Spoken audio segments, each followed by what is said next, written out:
Welcome to Life Planning 101, brought to you by Kennedy Financial Services in Eastland, Texas. Tune in every week as we share important information to help you and your family live life on purpose. Insurance, investments, legacy and tax planning, and much more. All covered now on Life Planning 101. Good morning and welcome to Life Planning 101. We are excited to have you on the show this morning. We're going to be talking about the dangers of a 401k. But in good spirit, we might as well talk about the dangers of a golf game to start out. This is what happened to Miss Jackie, and she was asking her husband about his returning playing from golf. And he says, well, I've been hitting the ball pretty hard, but, my eyesight's just gotten so bad that I can't see where it's going. And she said, well, that's not really surprising, honey. You are 76 years old. Your eyesight does just start to dwindle off, and you might need some help.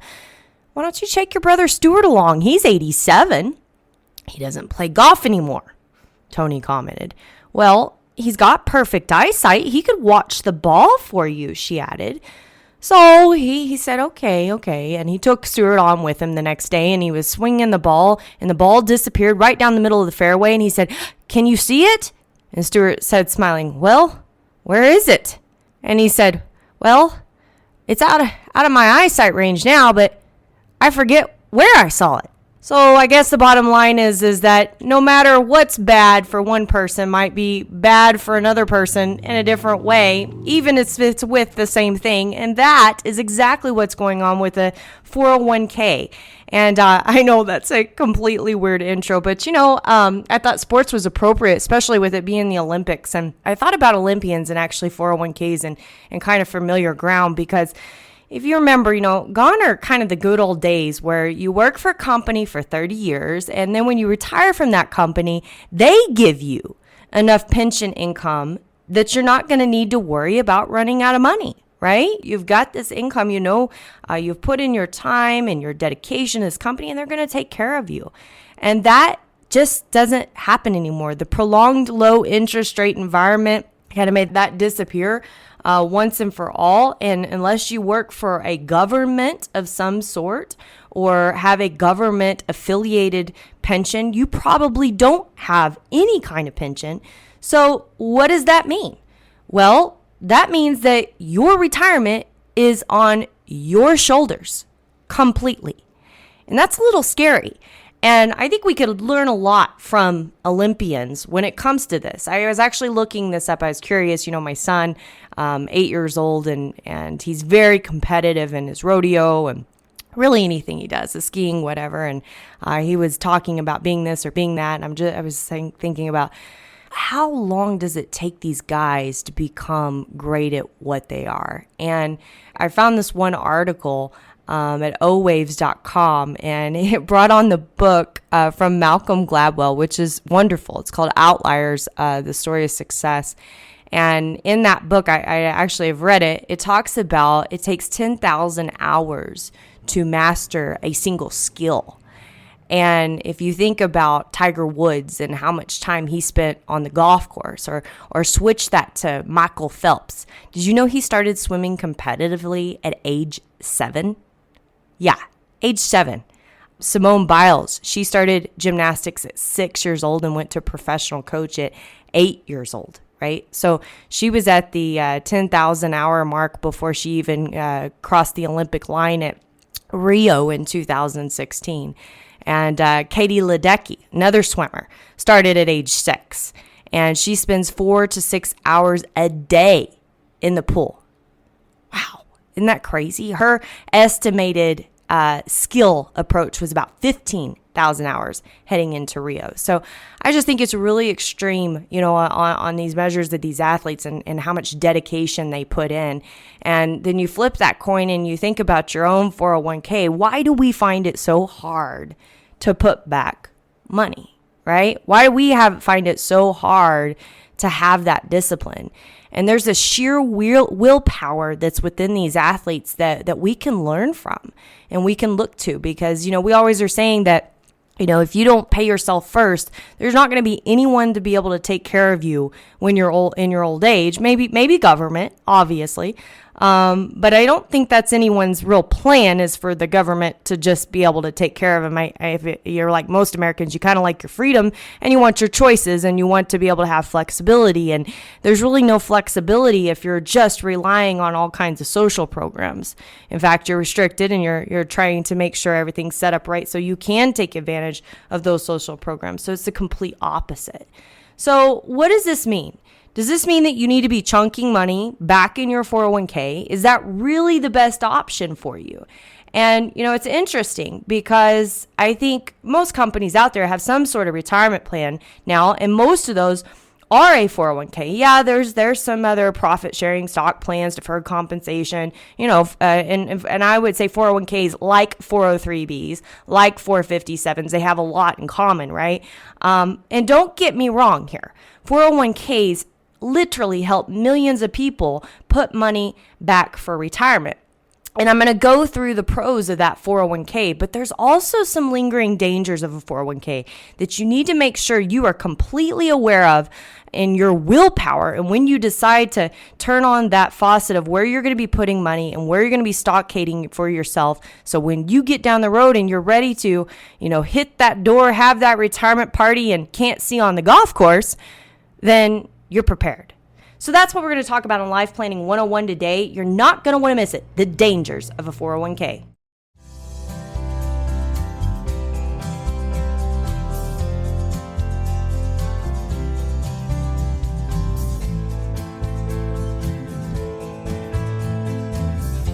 Welcome back to Life Planning 101. We're talking about the dangers of a 401k. And as I said in the intro, I want to give this fair and square. A 401k has obviously been a primary tool for helping people save for retirement during these days. And it's really helping millions of people put money back for their retirement. It's kind of like the old saying that the only exercise that I've done this month is actually running out of money. Well, 401ks force you to pay yourself first. And so there are many pros to those, and I want to make sure that we highlight those. But then I also want you to be wary that, it shouldn't be, for most people, your sole vehicle and your sole dependency for what your retirement is going to look like. So we're going to get into that. But first, what are those benefits? Well, number one, we said it. It helps people put back money. And, the reason why it's so valuable, and you probably know this if you're contributing to one, a traditional 401k is what's called pre-tax. So that means when your paycheck is cut, a piece of the top of that paycheck comes off and goes into that 401k plan. And when it goes into that 401k plan, it has to sacrifice on any kind of federal or state income tax, which is awesome. It's pre-tax. So it actually helps you save your income tax dollars, which in essence gives you more dollars to be able to save for yourself. So I tell a lot of people when, they're looking at putting back a 401k, well, if you can't save any money because you don't have room in your budget, but if you could get Uncle Sam to help you put back money, then obviously anything's better than zero because zero cannot grow. So that's a powerful thing in itself. Number two, it's the primary vehicle in this country to support what I would think is the number one wealth builder, and that is TMV. It means time value of money. And you probably remember this from many years ago, but there's that little thing called compound interest, right?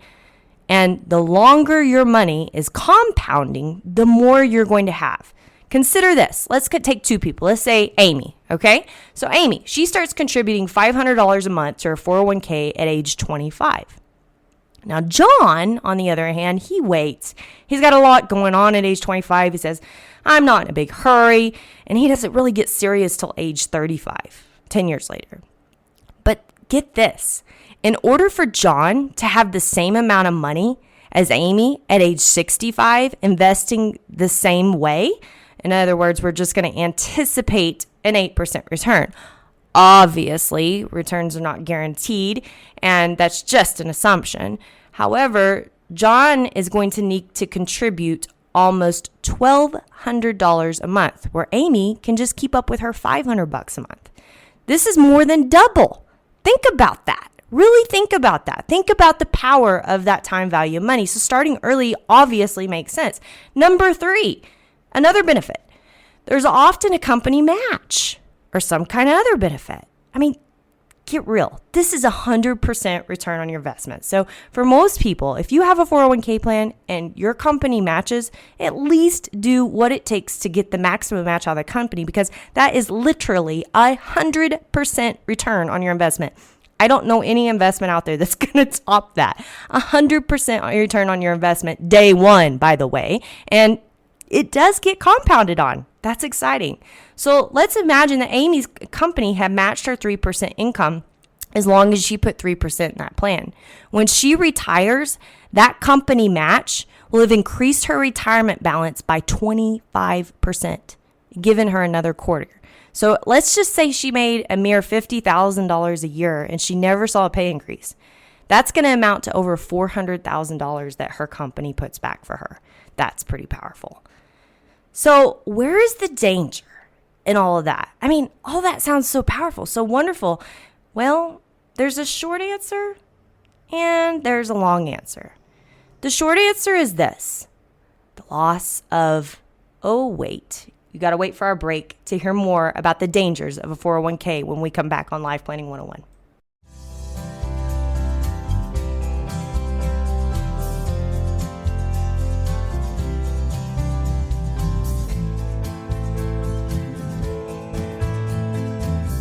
Welcome back to Life Planning 101, and we are talking about the dangers of a 401k, and keeping in line with our Olympic theme, since it is 2021, oddly enough, having the Summer Olympics. You may have heard the 5 stages of getting ready for cardio when you're working out. Well, number 1, there's denial. Do I really need it? Number 2, there's anger. Oh, I really got to do this. Number 3, you bargain with yourself. Number 4 comes a little depression. And number 5, it's finally acceptance. Either just accept, I'm not going to get off the couch, or I'm actually going to do something.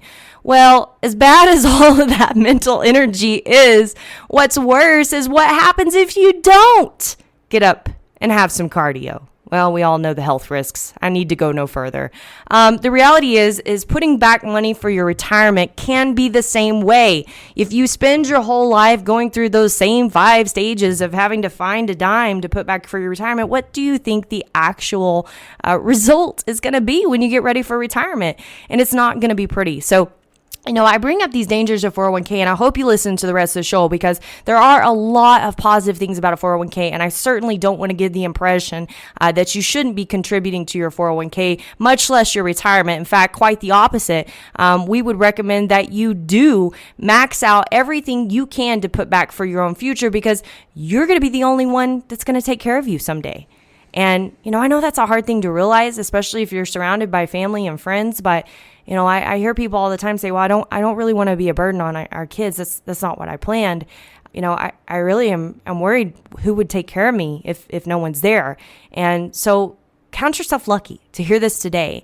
Go through those stages, those mental stages, and act like it's cardio, but pay yourself first. And 401ks are the best at that. But there is dangers. And I think they're overrated because they're too simple. So it makes it simple. So you think that that's the best solution, but really it's probably not the best solution. Probably there's a culmination of solutions that is best for your unique situation. And that's what's most important, because here's the bottom line. There's a short answer to why these are dangerous. And then there's 5 answers that are a little bit longer that go into detail about this. But the short answer is this: it's the loss of flexibility in so many ways.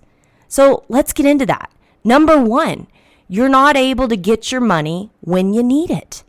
A 401k is often even stricter than an IRA. So you need to get your money out. You may incur penalties if you're not the right age. You've got income taxes on top of that, and you're going to be paying income taxes on top of the taxes that you might have to pay from your 401k to pull that out, right? And, not being able to access it at all before you're age 55 or 59 and a half or later, that could be problematic. You could You know, and I see this all the time, people taking loans against their 401ks, but I highly advise against it. There's several reasons not to. It needs to be kind of a last resort thing. But that's another topic for another day. The bottom line is this: accessing those funds need to be a last resort. So if you don't have another resource to go to first to get to money, if you were to lose your job for a year or so on and so forth, I'd recommend that there probably needs to be another basket in your wheelhouse. Number 2, your investment options. They're typically very limited to, there's investment funds that are available in the plan, and that's it. And really, that might not be a bad thing. In fact, I think 401ks are getting better. We're seeing cheaper and cheaper funds inside of there.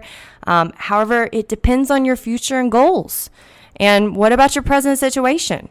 And the funds themselves, sometimes they do have higher expense ratios, and those options are very limited. So again, loss of flexibility. Number 3, you pay more.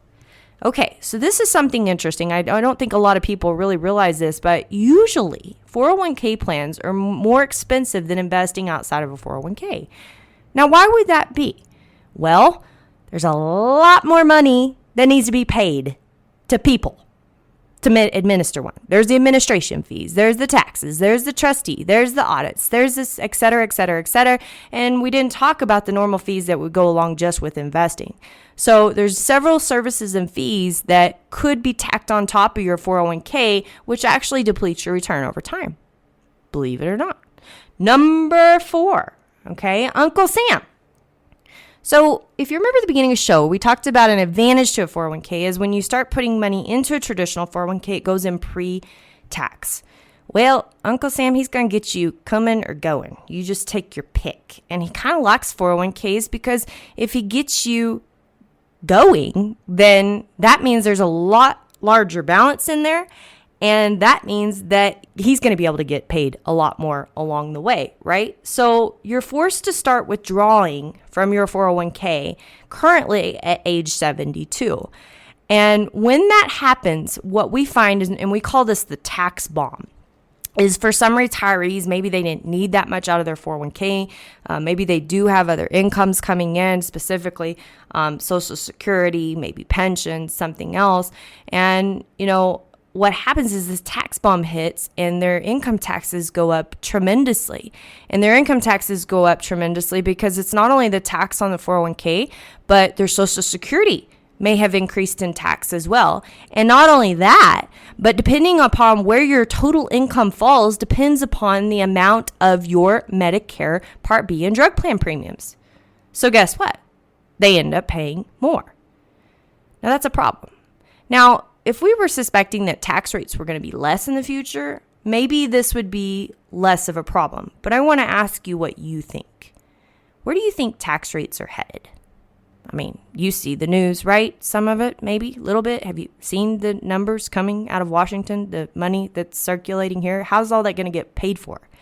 And my guess is that they're going to be going up. I don't know about you. So if you don't have an exit plan for your 401k in place, it could negate all the hard work that you put in saving those pennies, all of that Olympic athlete attitude that you had over the years to get that money saved. And even worse than that is we aren't even going to get into this today, but if you and your spouse pass away and you leave that over to your heirs, there's a new rule. And this came in place in 2019, the end of 2019, that your heirs are going to have to pull that out over a 10-year period of time. So I want to ask you this. Let's imagine that they had to pull 10% of your $2 million 401k balance in 1 year, $200,000. And because we're on a progressive tax system in the US, meaning the higher your income goes, the higher your tax bracket is, how much do you think they're actually going to get to keep? I think you need an exit plan in place if you've got a large 401k. And if you're young, I'd think about diversifying. Number 5, loss of tax diversification. Okay, tax again. Here we go. Now, this goes hand in hand with number 4, but not exactly. So, too many retirees are retiring with their 401k as their largest retirement asset. Maybe, basically, their only retirement asset. They got their Social Security. They may have $20, $30, $50, $100,000 in the bank, but it's really emergency savings and for nothing else. And that would maybe be okay if they simply wanted to turn on a distribution like it resembled a taxable pension income. However, here's what we find. What about that remodel that you've wanted to do at the lake house? Where's that money going to come from? What about the RV that you plan to purchase? Or that lifetime trip that you plan to do? You got all those bucket list items, right? So if those have to come from your 401k and you're paying tax on every penny that comes out of your 401k, does that increase the cost of these goals or decrease them? Well, of course it increases them, right? And today that could be as much as 37% under our current tax rate system and headed north, right? So believe it or not, there's more to this story, okay? Where will the money come from to pay the taxes on top of that? So if that's from the 401k, you're actually going to be paying taxes on the taxes that you had to pay for taking the first 401k in the first place. So imagine a $10,000 tax bill that's going to cost you another $3,700 to pay. So then when you pull that other $3,700 out, then you face another 37% on the $3,700 and so on and so on and so on and so on and so on. That's right. It's pretty painful. So loss of tax diversification is a huge deal. It's just not realized. And, our recommendation is this, okay? There's a Canadian businessman. His name is Bruce. And he said, when shooting in the dark, it's a good idea to have a machine gun. Well, a 401k by itself is really the furthest thing from a machine gun because here's where we're at today. We don't know the future.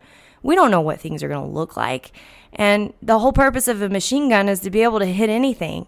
And if all you have is one tool, one retirement savings tool, one thing that has no real great flexibility, how's that going to look for you in the future? I mean, you might be dead on, right? But what if you're not? So the reality is there's no cookie cutter answer to solve what's best for you because you're you. Your family's your family.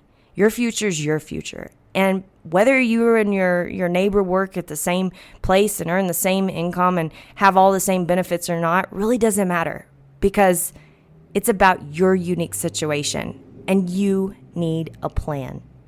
Thanks for joining us on Life Planning 101 today. We love having all of our listeners in each week, and we hope that you get something out of it. We pray you get something out of it each and every week. My name is Angela Robinson in the great town of Eastland, Texas. God bless everyone, and listen in next week on Life Planning 101. Thank you for joining us for Life Planning 101, brought to you by Kennedy Financial Services.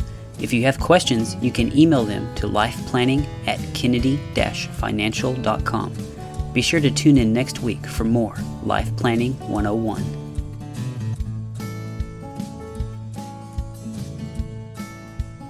Advisory services offered through Smart Money Group, LLC, a registered investment advisor. Securities offered through Calton & Associates Incorporated, member FINRA SIPC. Kennedy Financial Services Incorporated, Calton & Associates Incorporated, and Smart Money Group, LLC are separate entities.